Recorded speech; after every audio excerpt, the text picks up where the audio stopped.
معزز سامعین، ہمارا آج کا یہ جلسہ یہ محض خطابت کا جلسہ نہیں، ہمارا آج کا جلسہ عام کانفرنسوں کی طرح کوئی کانفرنس نہیں ہے۔ ہمارا آج کا جلسہ مخصوص حالات میں مخصوص مقاصد کی بنیاد پر منعقد کیا گیا ہے۔ اس کے لیے میں نے ایک آیت کریمہ انتخاب کر کے تلاوت کی ہے، اور عام لوگ تعجب کریں گے کہ عنوان جلسے کا کیا ہے اور مولانا نے آیت کون سی تلاوت کی ہے۔ میں اس لیے آپ کی خدمت میں وضاحت کرتا چلوں کہ اللہ رب العزت نے انسان کو پیدا فرمایا، انسان چھوٹا ہو یا بڑا، جاہل ہو یا عالم، ملازم ہو یا افسر، ماتحت ہو یا بڑا، کچھ بھی ہو، ہر انسان دو حالتوں سے گزرتا ہے، نبی ہو یا امتی۔ کبھی اس پہ مشکلات آتی ہیں، کبھی اس کو خوشیاں ملتی ہیں، کبھی کوئی چیز مل جاتی ہے، کبھی کوئی چیز چھن جاتی ہے۔ خالق دونوں چیزیں عطا فرمائیں تو پھر دونوں کے بعد ایک حکم دیتے ہیں، اگر تکلیف آ جائے تو تم نے صبر کرنا ہے، اگر خوشی مل جائے تو پھر تم نے شکر کرنا ہے۔ اللہ نے ہمیں کون کون سی نعمتیں دی ہیں، ان نعمتوں کو ہم گنوا نہیں سکتے۔ قرآن کا فیصلہ ہے کہ اگر تم اللہ کی ایک نعمت بھی شمار کرنا چاہو تو شمار کرنا تمہارے بس میں نہیں ہے۔ خالق نے نعمتوں سے ہمیں نوازا ہے، میں نعمتیں شمار کر نہیں سکتا، شمار کرتا بھی نہیں۔ محض ایک بات عرض کرنا چاہتا ہوں اس کانفرنس کے حوالے سے کہ خدا نے ہمیں ایک نعمت دی ہے۔ ہماری پوری تاریخ میں مدینہ منورہ کے بعد پہلی سلطنت یہ پاکستان کی ہے کہ جس اس خطۂ ارض پہ خالصتاً لا الہ الا اللہ محمد رسول اللہ کی بنیاد پہ یہ خطہ مارز وجود میں آیا ہے۔ مسلمان کے لیے اس سے بڑی خدا کی کوئی نعمت نہیں ہے، اسے ایسا خطہ مل جائے جہاں پہ خالص اللہ کا نام لیا جائے، خالص اس کا دین بیان کیا جائے، عزتیں محفوظ ہو جائیں، انسان کی جان محفوظ ہو جائے، انسان کا مال محفوظ ہو جائے۔ تو ہماری تاریخ کی مدینہ منورہ کے بعد پہلی سلطنت اور پہلی یہ زمین پاکستان کی ہے جو خالصتاً لا الہ الا اللہ محمد رسول اللہ کی بنیاد پہ بنی ہے۔ ہمارا حق بنتا ہے اس نعمت کا شکر ادا کریں، اور یہ ماں باپ صرف محض جذبات کی بنیاد پہ نہیں کہتا۔ میں نے پاکستان اور بیرون ملک دنیا کے طویل ترین اسفار کیے ہیں۔ آپ یقین فرمائیں اس دنیا میں یہ پاکستان کی وجود، یہ پاکستان کا وجود یوں سمجھے کہ جیسے انسان کو جنت نظر آتا ہے۔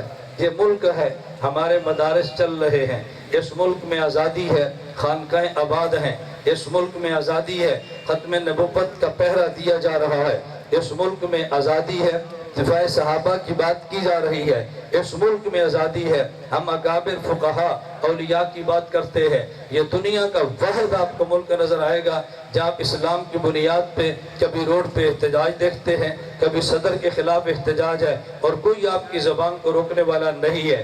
اتنی بڑی خدا نے نعمت عطا کی ہے۔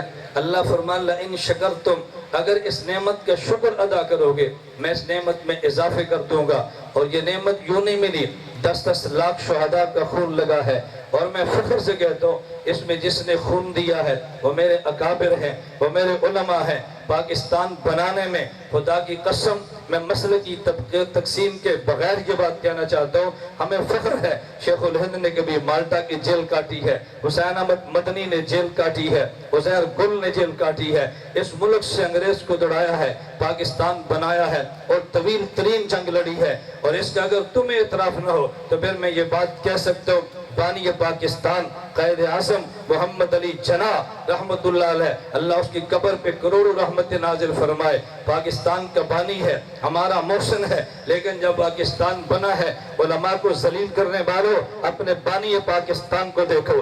اس محمد علی جناح نے پاکستان بنا، ادھر مشرقی مغربی پاکستان، ادھر مشرقی پاکستان ہے۔ بنگلہ دیش اس کو آج نام دیا گیا، ملک کو توڑ دیا گیا، علماء نے نہیں توڑا، جن نے توڑا ہے اور مجرمین کو تلاش کیا جائے۔ لیکن حضرت محمد علی جناح کا کردار کیا تھا. انسان دنیا میں غلطیاں بھی کر لیتا ہے, گناہ بھی کر لیتا ہے, لیکن جب انسان جانے لگتا ہے اس کی سب سے بڑی تمنا یہ ہوتی ہے میرے جنازہ آج وہ پڑھائے جس سے میں بخشا جاؤں, میرے جنازے میں وہ آئے جس سے میری نجات ہو جائے, آج میرے ساتھ وہ شریک ہو کہ میری آخرت کی منزلیں ٹھیک ہو جائیں. محمد علی جناح سے پوچھو کہ آپ نے انتخاب کس کا کیا ہے؟ پاکستان بنا ہے, آپ ڈاکٹر ہسپتال بناتا ہے, ایک پروفیسر یونیورسٹی اور کالج بناتا ہے, ایک مدرسے کا محتمم ادارہ بناتا ہے, تاجر دکان بناتا ہے. اس سے پوچھو بھی افتتاح کس سے کراؤ گے؟ کہتا ہے اپنے پیر صاحب سے, اپنے شیخ صاحب سے, اپنے دادا ابو سے, کسی بزرگ کو لاتا ہے. حضرت آپ دعا فرما دیجئے, آپ مہربانی فرمائیں, دکان میں برکت ہو جائے. محمد علی جناح سے پوچھو طویل ترین آزادی کی تم نے جنگ لڑی ہے, جب پاکستان بنا ہے کوئی تمہاری نظروں میں بھی بندہ ہے تو پاکستان کے بننے کے بعد دعائیں کرے. اس نے کہا ہاں ہاں بندہ موجود ہے, جاؤ دارالعلوم دیوبند کے شیخ التفسیر مولانا عثمانی کو لاؤ. اسے کہا تم بنگلہ دیش میں پاکستان کا پرچم لہراؤ. یہاں ادھر پاکستان کی بات ہے, علامہ شبیر عثمانی کو لاؤ, تم پاکستان کا پرچم لہراؤ. محمد علی جناح نے انتخاب کیا ہے علماء کو پاکستان کا پرچم لہرانے کے لیے. اگر کردار نہ ہوتا ہمارے قائد اعظم کبھی بھی علماء کو یہ سعادت نہ بخشتے. جب دنیا سے جانے کا وقت آیا کہ جس شخص نے میرا جنازہ پڑھنا ہے وہ علامہ شبیر احمد عثمانی ہے, میں وصیت کر کے جا رہا ہوں میرا جنازہ ان سے پڑھا دینا. میں یہ بات کیوں کہہ رہا ہوں, ہمارا بانی بھی سمجھتا ہے, محمد علی جناح بھی سمجھتے ہیں, قائد اعظم رحمت اللہ علیہ بھی سمجھتے ہیں کہ اس پاکستان کو بنانے میں علماء کا کردار ہے, ان کی قربانیاں ہیں. تو تم یہ بات مان لو علماء نے پاکستان بنایا ہے. پھر میں یہ بات دعوے کے ساتھ کہتا ہوں, اگر روس آیا افغانستان میں نہیں آیا, روس کے مقاصد افغانستان کے نہیں تھے, کراچی کی بندرگاہ پہ قبضہ کرنا چاہتا تھا, ہمارے مالیات کو ہڑپ کرنا چاہتا تھا.